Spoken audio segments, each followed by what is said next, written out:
বিএনপির ৪৭তম প্রতিষ্ঠা বার্ষিকী দেশজুড়ে উৎসবে পালিত হয়েছে। র্যালি, শোভাযাত্রা ও আলোচনা সভায় নেতারা ঐক্যের আহ্বান জানিয়েছেন। জেলায় জেলায় অনুষ্ঠানে জনতা উপস্থিত ছিল। গণতন্ত্র পুনরুদ্ধারের প্রতিজ্ঞা নেওয়া হয়েছে। প্রতিনিধিদের পাঠানো তথ্য ছবিতে জানাচ্ছেন শাশ্বতী সরকার। দেশজুড়ে নানা আয়োজনে পালিত হচ্ছে বাংলাদেশ জাতীয়তাবাদী দল বিএনপির প্রতিষ্ঠা বার্ষিকী। কুমিল্লায় মনিরুল হক সাক্কুর নেতৃত্বে নগরীর বিভিন্ন রাস্তা প্রদক্ষিণ করা হয়। ভোলায় শোভাযাত্রার পাশাপাশি ছিল আলোচনা সভা। ঝালকাঠিতে সৈয়দ হোসেন প্রতিষ্ঠা বার্ষিকীর শোভাযাত্রা পরিচালনা করেন। চুয়াডাঙ্গায় উৎসবের আমেজে প্রতিষ্ঠা বার্ষিকীর র্যালিতে নেতৃত্ব দেন শরীফুজ্জামান। নওগাঁ ও রাজবাড়ীতে হয়েছে আলোচনা সভা ও শোভাযাত্রা। জয়পুরহাটে ওবায়দুর রহমান চন্দনের উপস্থিতিতে শহর জুড়ে শোভাযাত্রার আয়োজন করা হয়। ময়মনসিংহ ও নারায়ণগঞ্জে বিএনপির প্রতিষ্ঠা বার্ষিকীর আয়োজনে কেন্দ্রীয় নেতারা উপস্থিত ছিলেন। ময়মনসিংহে জাহিদ হোসেন গণতন্ত্রের কথা বলেন।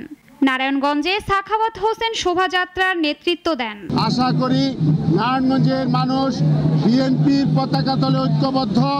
এই বিএনপি আগামী দিনে আজকে আমাদের অঙ্গীকার হবে বাংলাদেশ থেকে সকল প্রকার স্বৈরতন্ত্র এবং ফ্যাসিস্ট উৎখাত করে এই বাংলাদেশে জনগণের শাসন কায়েম করব। আমরা আজকে এই প্রতিষ্ঠা বার্ষিকী বিএনপির নেতাকর্মীরা শপথ এবং অঙ্গীকার করতে চাই, আমরা জনগণকে বিচ্ছিন্ন হবে এমন কোনো কাজ, অন্যায়, অত্যাচার, নির্যাতন সাথে আমরা জড়িত থাকব না। কুড়িগ্রামে বিএনপির প্রতিষ্ঠা বার্ষিকীর আয়োজনে হাজারো নেতাকর্মী অংশ নিয়েছেন। গাইবান্ধায় বিএনপির নেতাকর্মীরা নগর জুড়ে শোভাযাত্রার আয়োজন করেন। সিরাজগঞ্জে গরিবের মাঝে খাবার বিতরণ করা হয় দলটির উদ্যোগে। মনে রাখবেন, নিরঙ্কুশ আল্লাহ রাব্বুল আলামিন, আর এই দেশে নিরঙ্কুশ ক্ষমতা জনগণের হাতে। কাজেই কোনো অবস্থাতে জনগণের বিপক্ষে যাওয়ার চেষ্টা করবেন না। আমাদের সংগ্রাম এখনো শেষ হয় নাই। আমাদের সংগ্রাম গণতন্ত্রের সংগ্রাম, আমাদের সংগ্রাম ভোটের অধিকারের সংগ্রাম।